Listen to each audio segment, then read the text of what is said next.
Hello and welcome to So You Think You Know JavaScript.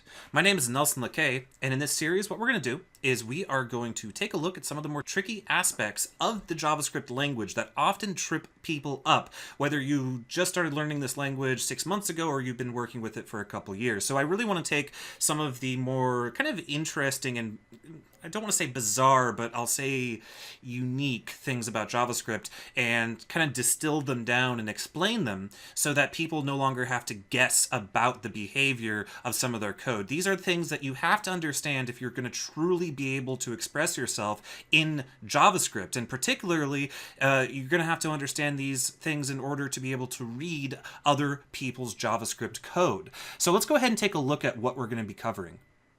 The course is broken into 3 different sections. And the first section is all about scopes and closures. This is something that people often get messed up, especially if they are relatively new to the language. The question you always want to be able to answer is, where does your data live?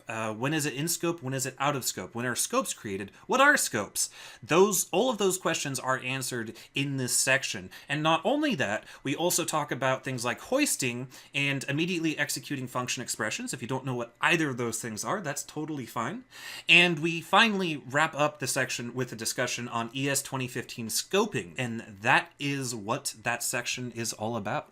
The next section is all about the keyword this, or the execution context of your function. If you don't know what that means, that's fine. We talk about it, we discuss it, we break it down so that you'll never have to wonder what this is, because that's often a very big source of confusion for a lot of people who are working with callback functions and higher order functions and all that fun stuff, and they have difficulty conceptualizing what this keyword is going to refer to at any point in time. The goal of this section is to always be able to figure out what this is referring to.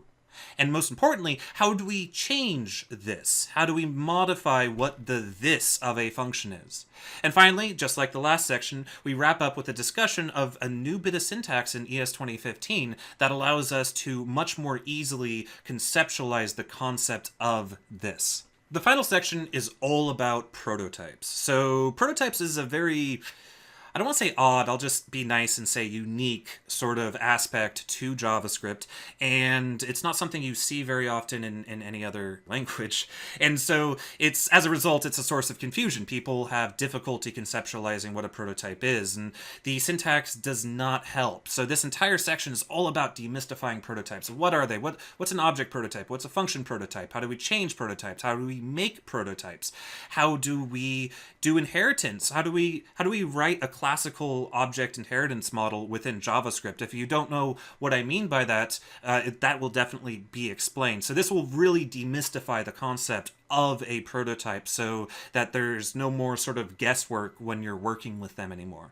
So I go really in depth into prototypes, go under the hood and talk about how they work. And finally, we wrap up that section with ES 2015 class syntax, which the ES 2015 class syntax is a very nice little syntactical sugar from the latest version of JavaScript that allows us to very easily construct object hierarchies, and we will also be discussing that.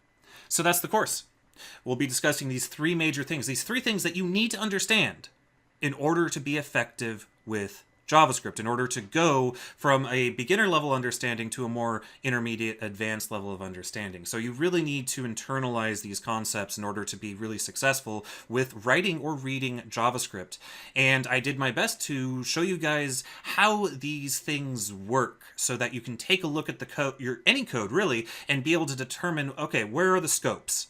What is this pointing to at this given time? What is the prototype chain? All that fun stuff. Super core, super fundamental, and it's stuff that's really often kind of glazed over in beginner level JavaScript training. There are people who have been programming for years successfully without having really gotten a good conceptualization of these topics, and I don't believe that's necessarily a good thing. I think these concepts are within reach of being understood and should be understood. So with that, I guess let's go ahead and get started. See you guys in the next video.